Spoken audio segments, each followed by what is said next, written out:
We can sit around in the alternative media and we can moan about the fact that listings in Google are constantly being manipulated through algorithms, or we can do something about it. Hello, and tonight's headlines. The Iconic Media Group is a genuine alternative. I never fully switch off. It's almost like having the radio on in the background. What is the reaction to that from within the industry? Well, I hide a lot. Hello, welcome to Real Education with Lana. However, we want to grow this into being one of the biggest independent platforms, if not the biggest independent platform in the world. I brought in Max Egan to talk about it. Mr. Egan, no need for introductions, but I've done it anyway. Say hello to Iconic. And welcome to the very first episode of Amanda's Secret Chamber. I felt it, I know what pain feels like. It's horrible to suffer mentally because everything's here. It's just in here. This gives the strong impression that we know what we're talking about. I want to leave this world having made the biggest difference I can. A genuine alternative that will cast a light on subjects that the mainstream media, and to be fair, large swathes of the alternative media, either can't or won't.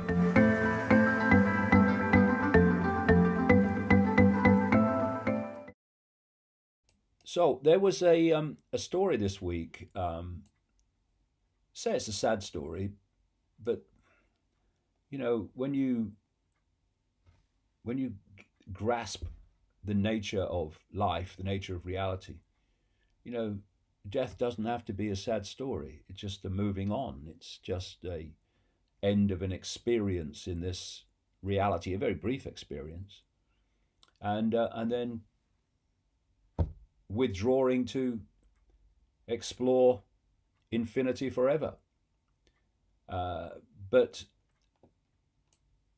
it relates to David Bellamy. David Bellamy is a very famous botanist. Years ago, he was very, very famous because he was a television presenter of environmental and nature programs, and he had a unique style, he had a unique voice, and he had a unique style of presentation. And why I say it's sad is not that he's gone, because for the reasons I've just said, you know, he was 86, and he lost his wife, I think, 2 years ago. And, you know, it's an experience and then it ends. The sad part is the way he was treated and for why. David Bellamy was an honest man who spoke his mind. And he, at the peak of his career as a television presenter of nature and environmental programs, made or was guilty of, according to the climate cult, the ultimate sin of saying that human-caused climate change is, quote, poppycock, which of course it is. It's a hoax to justify the centralization of power in the world to save the world from climate change, which is not being caused by human activity in any way that is catastrophic or ever will be. And just as an aside, the parties that in their manifesto in this UK election were so strident about we will fight climate change by all these laws and things and money and whatever, they were the ones that did real badly, including the Labour Party, the Liberal Democrats. The Greens didn't make any ground at all because more and more people are realizing that it is a hoax and it's not actually happening. And David Bellamy said this a long time ago in 2004, describing human-caused climate change as poppycock. And from the moment he did, the BBC and ITV as well, the so-called independent station in Britain, they dropped him because you don't blaspheme against the religion of climate change caused by humans, because if you do, you're challenging the agenda for the centralization of power in the world. Even if you know you're not challenging that agenda, you think you're just challenging the nonsense of climate change, you're challenging that agenda. And as a result of that, you have to go, especially if you are a credible environmentalist who is speaking against the orthodoxy of the religion. So good on you, David Bellamy. Honest man who spoke the truth, which of course is a crime in the world today. And of course, in the same week, this is such a kind of symbolistic synchronicity. In the same week that an honest man, David Bellamy, died, a man who challenged climate change and had his career destroyed in television as a result, we have Greta Thunberg, the 16-year-old named as the Time magazine 2019 Person of the Year, becoming the youngest ever recipient of the title. If there was a prediction you could put your house on this year, it would be that Greta Thunberg would be named Time's Person of the Year.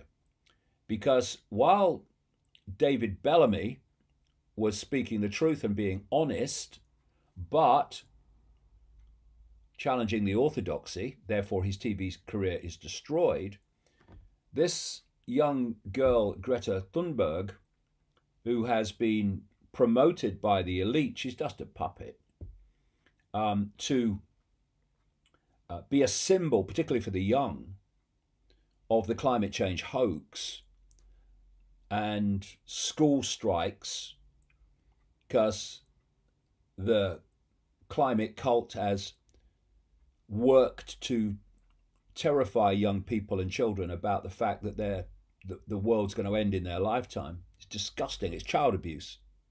People in jail for less. Because she's the symbol of the climate change hoax, instead of having her career destroyed, she is promoted the hell all over the world. And it's like Al Gore. You know, Al Gore with a personal climate or carbon footprint the size of Godzilla, who told an absolutely pack of lies in the Orwellian inversion named An Inconvenient Truth. He was given not only the Nobel Peace Prize with these jokers at the Intergovernmental Panel on Climate Change, which in that period and for a long time was run not by a climate scientist but by a railway engineer. And he also won, Gore, an Oscar.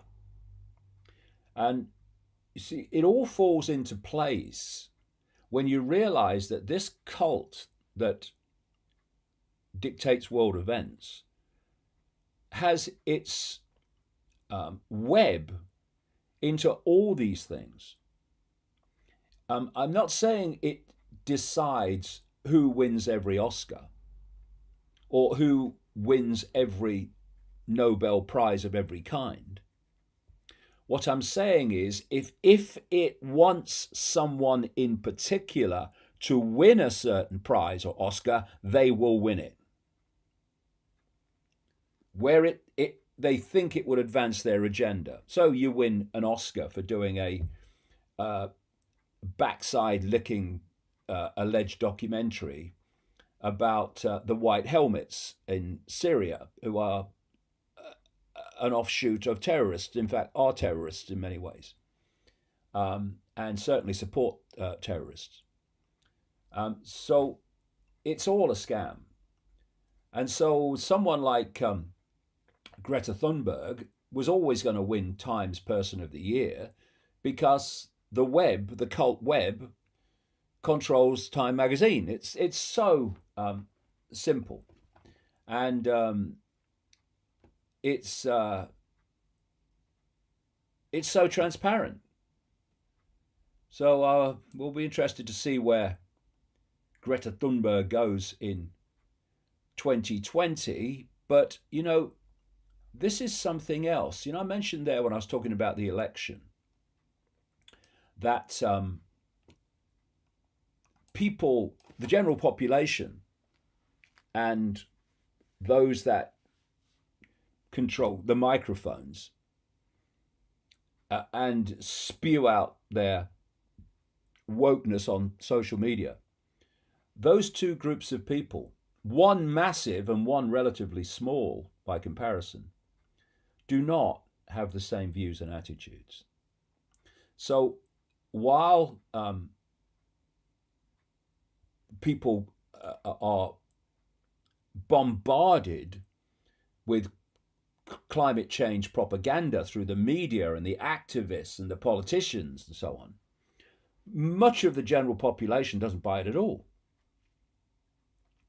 That's why we're going to save the world from climate change parties did so badly in this election. You'd think they would be, never mind Brexit, we've got to save the world. Well, people didn't think that.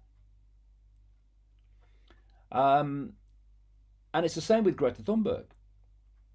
She's lauded as this almost Mother Teresa type character, when she obviously has a lot of problems, and not least exploitation being at the top of them. And she's kind of this almost religious figure, this big painting of her in San Francisco, looking out over San Francisco, looking down in like some school mom.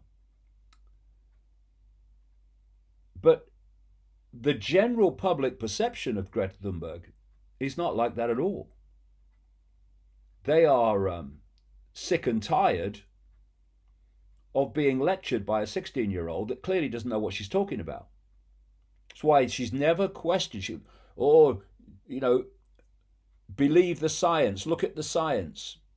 Okay, Greta, well, tell us about the science. And I've got a few follow-up questions, by the way. Oh, no.